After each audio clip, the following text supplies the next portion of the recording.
Hello viewer, আসসালামু আলাইকুম। আজকের ভিডিওর প্রতিপাদ্য বিষয় হচ্ছে দার্শনিকদের অমৃতবাণীর পর্যালোচনা পর্ব ১। সঙ্গে আছে আমি প্রভাষক ইফতেখার আহমেদ রতন। আজকে আমার হাতে একটি মূল্যবান বাণী আছে। বাণীটি হচ্ছে বিখ্যাত গ্রিক দার্শনিক সক্রেটিসের বাণী। উনি বলেছেন, অপরীক্ষিত জীবন বাঁচার যোগ্য নয়। তো চলুন এটিকে ব্যাখ্যা করি। জন্মের পর থেকে মৃত্যুর আগ পর্যন্ত মানুষকে বিভিন্ন ক্রাইসিস, বিভিন্ন সমস্যার মধ্য দিয়ে যেতে হয়। কোনো মানুষ এর থেকে মুক্ত নয়, কম বা বেশি। এই সমস্যাগুলো আমাদের জীবনের টোটাল যে সমস্যা আছে, এই সমস্যাগুলোকে আমি সাধারণত ৩ ভাগে ভাগ করেছি। একটা হচ্ছে আপনার প্রাকৃতিক সমস্যা, ন্যাচারাল ডিজাস্টার, সেটা হতে পারে আপনার ভূমিকম্প, আর্থকোয়েক, বন্যা, ঘূর্ণিঝড়, জলোচ্ছ্বাস, অনেক কিছু হতে পারে। ২ নম্বর হচ্ছে আমাদের দৈহিক সমস্যা, বিভিন্ন রোগ। ৩ নম্বর হচ্ছে সামাজিক বা রাষ্ট্রীয় সমস্যা। অর্থাৎ মানুষ যখন তার মৌলিক অধিকারকে নিশ্চিত করার জন্য সরকারের বিরুদ্ধে, যখন সরকার ব্যর্থ হয়, যখন সরকার জনগণের বিরুদ্ধে জনগণের বিরুদ্ধে এমন কোনো ব্যবস্থা গ্রহণ করেন বা এমন কোনো ব্যবস্থা গ্রহণ করেন যেটা জনগণের জন্য ক্ষতিকারক, তখন জনগণকে একত্রিত হতে হয় তাদের মৌলিক অধিকারকে আদায় করার জন্য। তখন মানুষকে রাজপথে নামতে হয়। এটি একটি সমস্যা। যাই হোক, আমরা আমাদের জীবনে প্রতিটি মুহূর্তে কম বেশি সমস্যার মুখোমুখি হচ্ছি। এই সমস্যাগুলো সমাধান করার জন্য চেষ্টা করতে হবে।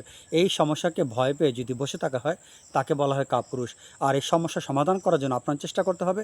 চেষ্টা করার দায়িত্ব আপনার। চেষ্টা করে আপনি আপনার বীরত্বর পরিচয় দিতে পারেন। আপনি জয়ী হবেন বা না হবেন সেটা ভিন্ন বিষয়, কিন্তু আপনি আপনার সাহসিকতাকে প্রদর্শন করবেন।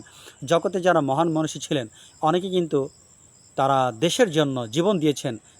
হয়তো দেশ স্বাধীন হয়নি, কিন্তু চেষ্টা করেছেন। যাই হোক, কথা হচ্ছে এটাই যে আমাদের জীবন সমস্যা থেকে মুক্ত নয়। সমস্যা আমাদের জীবনে আছেই। এই সমস্যাগুলো সমাধান করতে হবে। এখন প্রশ্ন হচ্ছে, এই সমস্যাগুলো আমরা কিভাবে সমাধান করব?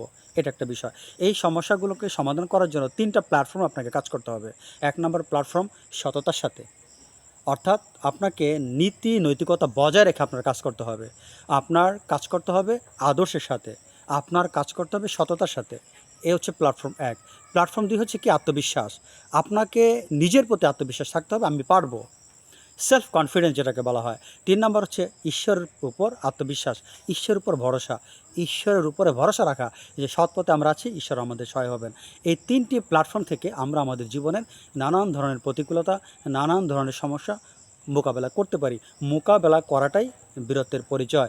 ভয় পেয়ে কাপুরুষের মতো বসে থাকলে চলবে না।